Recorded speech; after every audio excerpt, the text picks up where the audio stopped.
क्या कहूँ तुम्हारे बारे में, जहाँ तक शब्दों के हाथ पहुँच नहीं पाते। तुम वो शिखर हो, तुम घर की दीवार नहीं, छत नहीं, आंगन नहीं, तुम पूरा का पूरा घर हो। दोस्तों, आज की स्टोरी है माँ के बारे में। अगर वीडियो अच्छी लगे तो लाइक करें, शेयर करें और कमेंट में माँ शब्द जरूर लिखें।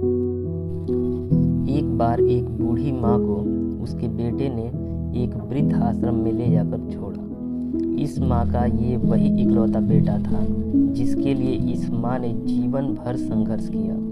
इस बेटे के लिए वो सब कुछ किया जो एक माँ को करना चाहिए या माँ कर सकती है, और आज भी अपने बेटे को किसी भी तरह की परेशानी ना हो इसलिए आश्रम में रहने के लिए तैयार हो गई। वृद्ध आश्रम में रह रही माँ हमेशा अपने बेटे को याद करती, मगर बेटा केवल साल में एक बार उसको मिलने जाता या फिर फ़ोन पर बात कर लेता।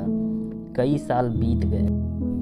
वृद्ध आश्रम से बेटे को एक दिन फ़ोन आया। उन्होंने कहा, बेटा जल्दी से आश्रम आके अपनी माँ से मिल लो, वो बहुत सीरियस है। बेटा जब अपनी बीमार माँ के पास पहुँचा तब वह अपनी आखिरी सांसें गिन रही थी। बेटे ने अपनी माँ से उसकी आखिरी इच्छा पूछते हुए कहा, माँ मैं तुम्हारे लिए क्या कर सकता हूँ बताओ। माँ ने कहा, बेटा इस आश्रम में गर्मी और मच्छर बहुत ज़्यादा है, यहाँ पर कुछ पंखे लगवा देना।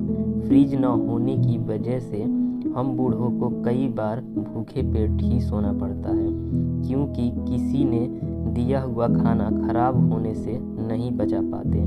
तो इस आश्रम के लिए 1-2 फ्रिज भी खरीद देना। बेटे ने अपनी माँ की सारी बातें सुनी और अपनी माँ से पूछा, आपने इतने साल यहाँ पर निकाल दिए पर आपने कभी भी यह बातें मुझसे नहीं कही, और अब जब आपके पास टाइम नहीं बचा है तब आप यह सब कह रही हैं, ऐसा क्यों? माँ ने बेटे को जवाब देते हुए कहा, बेटा मैंने गर्मी, भूख और पीड़ा सहन कर ली, लेकिन मुझे पता है कि जब तेरे बच्चे तुझे यहाँ पर छोड़कर जाएंगे तब तू यह सब सहन नहीं कर पाएगा। इसलिए तेरी सुविधा के लिए मुझे यह सब लगाने के लिए कह रही हूँ। दोस्तों, माँ की ये आखिरी लाइनें किसी भी बेटा या बेटी की आंखें खोलने के लिए सक्षम है। इतिहास अपने आप को दोहराता है।